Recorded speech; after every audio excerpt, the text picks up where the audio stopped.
Hey folks, in this video, I'm going to test and compare different methods of enlarging photos for printing.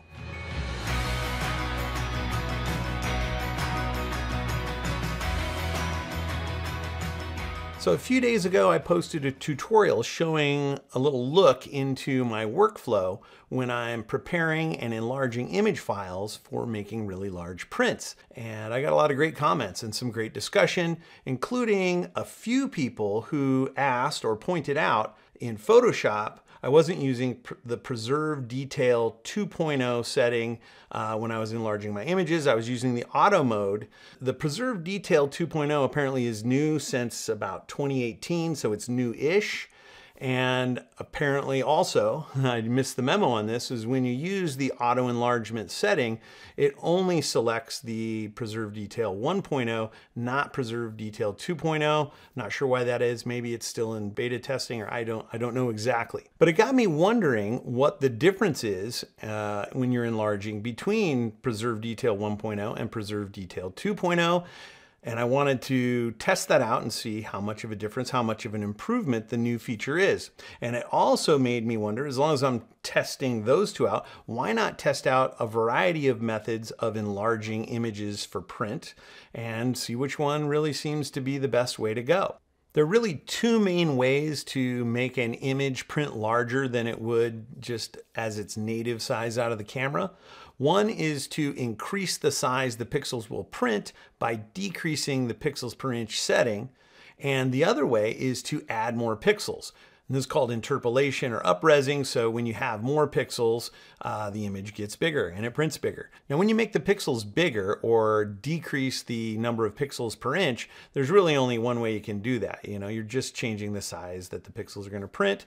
But when you're adding new pixels in, there's a lot of ways that pixels can be added, and different algorithms and different software add new pixels in different ways, and this gives us different results and a different look. So out of curiosity, I'm going to test enlarging a photo for printing, both by increasing the pixel size and reducing the pixels per inch, also using Lightroom to enlarge, Camera Raw to enlarge, Photoshop to enlarge using both the Preserve Details 1.0 algorithm and the Preserve Details 2.0, and also ON1's Resize software and Topaz's GigaPixel AI software. And I'd just like to say that I am not sponsored or affiliated with any of those software companies or any of those apps. And for this test, I'm going to do 4 different comparisons. Comparison number 1 is going to be how fast is the sizing method. In other words, when you go to size this image to 40 by 60, how long does each method take? Comparison number 2 is going to be what is the image quality look like on the screen when viewed at 100% magnification. Comparison number 3 is going to be what does each print look like. So when you print this out at 40 by 60 and then you inspect the print close up, like really close, maybe almost like with a magnifying glass, how does the print quality compare at that distance? And then finally, comparison number 4 is going to be what does the image quality look like when viewed at normal viewing distance. So if you stood back and viewed the image where you would normally view a 40 by 60 inch print, can you tell a difference in the print quality at that distance? So here's what I did for my test. I decided to go with this image, which was taken with my Canon 5D Mark IV, which is a 32 megapixel camera or something like that. And then I sized it to 40 by 60 at 300 pixels per inch using a variety of methods. One is here, I did it just out of Lightroom. Then I did it from Camera Raw, and then Photoshop Preserve Detail 1.0, Photoshop Preserve Detail 2.0, ON1 Resize, and Topaz GigaPixel AI. And at this screen resolution, they don't look any different, as we wouldn't expect them to, because we're really not going to see those kind of details that would be visible in a large print zoomed out this far. We're only viewing this at about 16% of actual size. I also have this image, which is just the image in its native size. It hasn't been upresed or interpolated. No new pixels have been added. And if I go up to image size, you can see here that if I want to print this larger than its native size, which would be about 22 by 15 at 300 pixels per inch, if I want to print that at a lower pixels per inch setting, which means bigger pixels, which means a bigger print, then to do that, in Photoshop, I would uncheck the resample box. I do not want to resample. I do not want Photoshop to add any new pixels in. So that'd be the first thing I would do.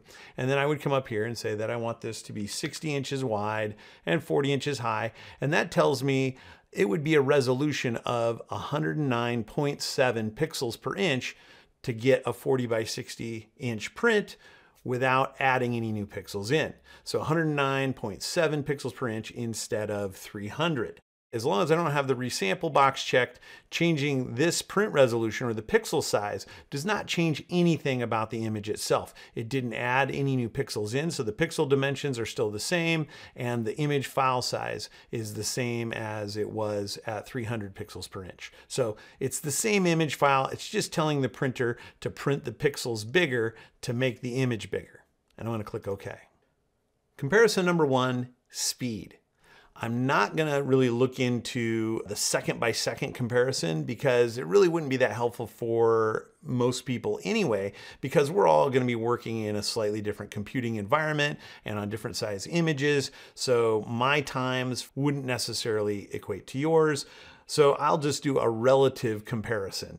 So starting with the native image file that we're just going to print without upsizing or adding any pixels, that is definitely the fastest because there's no computations required there at all. The computer doesn't have to do anything.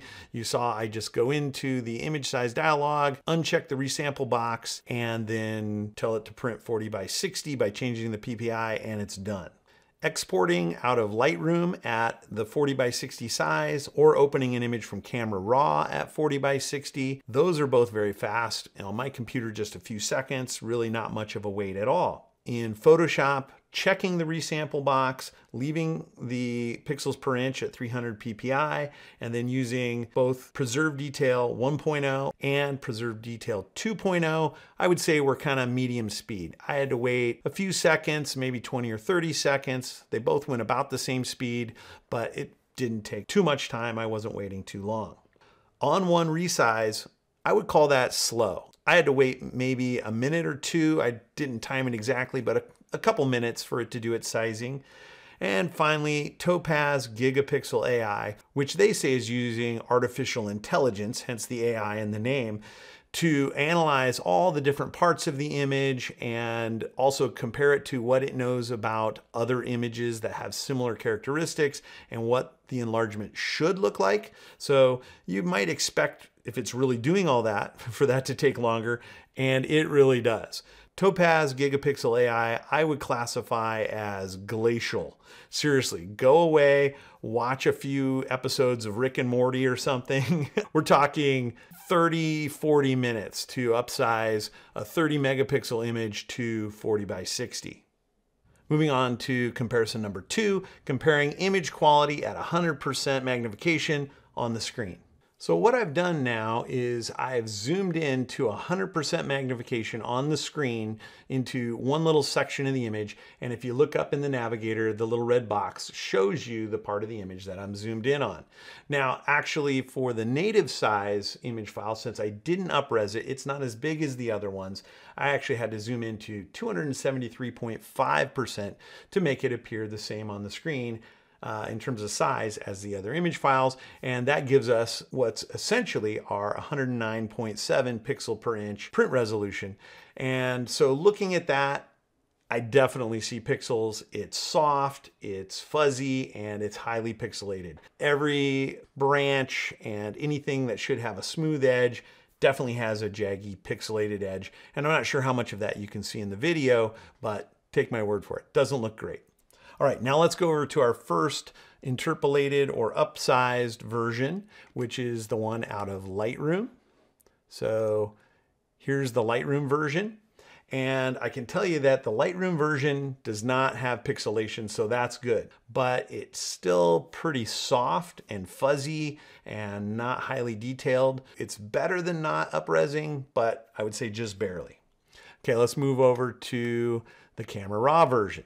Now, the Camera Raw version looks identical to the Lightroom size version.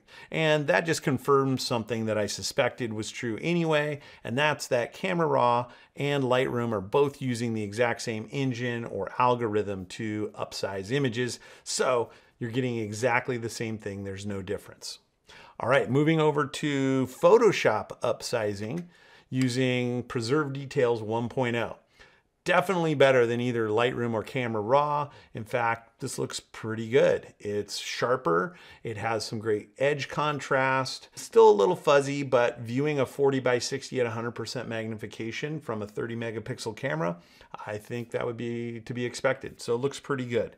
Now let's move on to Preserve Details 2.0. I'm really interested to make this comparison because supposedly this is an improvement in the sizing algorithm. So let's see. And in fact, again, I don't know that you're gonna be able to see this in the video, but I'm not sure it's better. It isn't as contrasty. So in some ways, I guess it looks a little more natural, but there is a weird cartoonish look and some definite sizing artifacts that look kind of like cross-hatching or even noise in some places. But we are viewing this at 100% magnification on screen, which is not how it would look viewed at normal viewing distance in print. So maybe in print that looks better, but on the screen it definitely does not. Okay, moving on to On1 Resize. On1 Resize looks very similar to Preserve Details 2.0, except for the cross-hatching and artifacts and stuff that looks like noise is not there. So the overall look is fairly similar in terms of contrast and kind of edge sharpness or edge detail. Fairly similar between the two, but I would definitely give a leg up to On1 Resize because it's much more natural and smooth looking. Now, On1 Resize compared to Preserve Details 1.0, let's go back to that. That's a little harder for me to determine. That extra contrast and clarity that Preserve Details 1.0 has might actually look better in a print. So on screen, it's hard to say. In print, we'll find out. But I think that I like Preserve Detail 1.0 and On1 Resize both better than Preserve Detail 2.0 at this point, which I wasn't expecting to. So back to On1 Resize. And now finally, let's head over to the Topaz GigaPixel AI. And I have to say that this is the hands down winner, at least viewing it at 100% magnification on the screen. I'm looking at this, and while it's not perfectly natural and there's not perfect detail everywhere, it feels much more natural, much more finely detailed, much more like it came out of the camera at this resolution than any of the other sizing methods that we've tried so far. And just to compare another area of the image, so we're not just looking at this one area, let me jump over to a different part of the image and we can look at those as well. Okay, so this time I've zoomed in on this area of ferns in this corner below this tree, and we're back to the native sized image file. And again, pixelated. Like I said, I'm not sure how much you guys can see those pixels, but definitely on screen, not my first choice. Moving on to Lightroom. Again, kind of mushy, not a lot of edge clarity or edge contrast. And of course, Camera Raw still looks exactly the same because they are. Photoshop Preserve Detail 1.0, better. Photoshop Preserve Detail 2.0, again, in some ways it's a little better, but boy, when I look at the leaves on the ferns and some of the other leaves, they look really strange. And like I said, I don't know if that's going to show up in print or not, but viewing 100% magnification on screen, I'm not impressed. On1 Resize, again, looks very similar to in terms of kind of the smoothness and edge clarity of Preserve Detail 2.0, but without the cross-hatching and weird ghosting and other artifacts. And then finally, Topaz GigaPixel AI. And once again, I hope you guys can see that because it's just clear and sharp and smooth and realistic. Again, looks like it came out of the camera that size. Okay, comparison number 3 is inspecting the prints close up.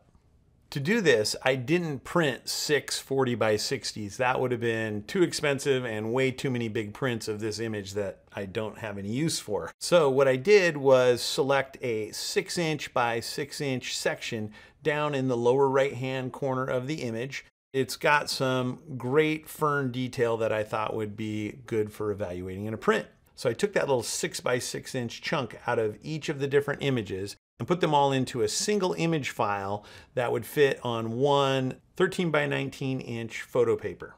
The gap in the upper left-hand corner is for the native size print file, because since I'll be printing that one at 109.7 pixels per inch, and I'm printing all of these at 300 pixels per inch, I can't print them at the same time, but I'll run the photo paper through the printer twice and separately print the native resolution image file up in that corner. Now, sitting there wherever you are, you can't inspect the prints up close with your own eyes the way that I can. So I figured the next best thing I could do would be to photograph each print using my 100mm macro lens, and hopefully that would give you the best idea of what a close-up view of the prints look like. So here's the native size image file, the one that's 109.7 pixels per inch. And yeah, you can really see how pixelated that is. That's why we don't want to print our images at 100 pixels per inch if they're going to be viewed up close. And here's what the Lightroom sized image looks like, and not including the camera raw because they were both the same. So Lightroom, camera raw, they both look like this. And here's what the Preserve Detail 1 print looks like up close. Preserve Detail 2. There you can really see, even in print, when we're viewing it this closely, this microscopically, just strangeness that it does. And I don't know if that's more for like portraits or what that is, but for me, it definitely doesn't work with this kind of landscape detail. Here's on one resize. That looks pretty good. So I think between that and Preserve Detail 1, hard to say. It really depends on what it would look like at normal viewing distance, I think. And then finally, Topaz GigaPixel AI, hands down the winner in print up close, as well as back when we looked at it on screen up close. Now the reality is though, is that we never look at images this close up. This is literally like looking at these under a microscope or with a magnifying glass. We view prints usually at least at arm's distance, and for a 40 by 60, maybe even several feet away. So to me, the real true test is how do these images look when printed, when I'm just viewing them at the normal distance that I would be viewing the images at. Is there a difference? Can I tell? Does one look better than the other? And of course, viewing the prints at normal viewing distance is going to be the hardest part to really get to come through in the video. But here are the prints. So I realize as I've been editing the video that I did this comparison really for my own curiosity and interest. And so maybe I didn't do a completely comprehensive or perfectly executed comparison. And that might bring up some complaints or some questions. And so I figured as those were occurring to me that I might as well just address some of those right now and maybe save people some trouble and answer some questions right away. So number one is that I compared applications that I own, that I have, and that I'm familiar with. So I'm sure there are a lot of other enlarging applications out there that do a great job. I haven't used them. I don't know anything about them. I can't answer any questions about them. But I would say if you have one that you really like and you think it does a good job, feel free to leave it in the comments. Number two, I know that I didn't do any sharpening to the enlarged files. Normally when I enlarge something for printing, I would do some amount of sharpening to the print file before I sent it to print. I didn't in this case on purpose because I didn't want to introduce another variable into my testing, and I also just wanted to see what each of these different methods does without any additional input from myself. So when it comes to sharpening, yeah, the GigaPixel AI image obviously I think has some amount of sharpening involved in what it's doing, and that's kind of the point. The on-one resize is a very clean file. I think it may have a little bit of sharpening applied to it also. It's such a clean file that you could add some sharpening to it and I think get really good results. And obviously I've sharpened Preserve Details 1.0 from Photoshop for years. Preserve Detail 2.0, boy, if I were to use that and then applied some additional sharpening, I think that those artifacts that sizing method introduces to the image would just be made even more obvious by sharpening them. So I don't think I would do that. I also want to point out that while GigaPixel AI is good, I think it's good, it's not perfect. It does create some cartoonish effects in certain parts of some images, so that's something to be aware of. And it also does over sharpen some parts of some images. And in the video that I made about my large print workflow, I show how I blend a GigaPixel AI file with a Photoshop enlarged file to kind of get the best of both worlds. And finally, I would say that you shouldn't just take my word for it. Maybe I didn't do the test the way you think it should be done. Maybe I didn't test the application that you would like to see tested, or maybe you'd like to just see with your own eyes. I would encourage you to do your own tests. Anyone can do what I did, so I would encourage you to do that. Okay, I hope that helps out, covers a few things that people might have had questions about. So let's get back and finish the video. Let's put them out on the table and I flip them around here. And like I said, you'll just have to take my word on this part. But viewing each of these at normal viewing distance, I can say that the non-up-res, non-interpolated one definitely looks soft and not highly detailed even at this distance. And the one from Lightroom also doesn't look so good. The two sized in Photoshop and the one sized in On1 from this distance look fairly similar. I'd have a hard time telling a difference, but if I had to give it to one, I think I would go with Preserve Details 1, just because it's a little crisper, a little sharper. Yeah, just looks a little better, but I can definitely see a difference with the one that was sized in Topaz GigaPixel AI. Even from a couple feet away, it just looks sharper, more detailed, and just more real, more natural. So there you go. Based on my testing with this one image, it looks like, yeah, when you're going to 40 by 60, you never want to do it by reducing the pixels per inch.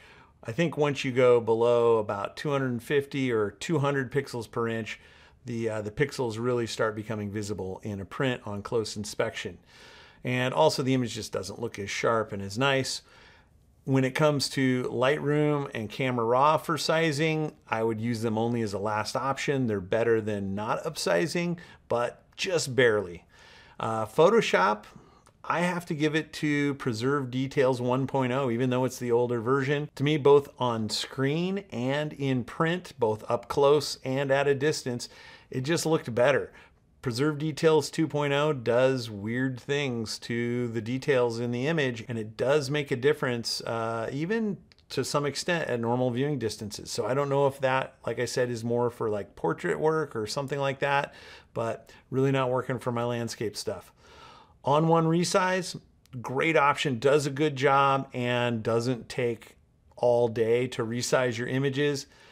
But I have to say that if I'm gonna make really big prints and want them to just look amazing, GigaPixel AI does a great job, even though it takes a long, long time to size the images. All right, so I think I've beat that one as far into the ground as possible. I hope you learned something. I know that I did, and I hope that that's helpful information if you end up upsizing images for large prints. All right, thanks for tuning in. Please make sure to subscribe if you haven't. I'd really appreciate it. And I look forward to seeing you again in the next one.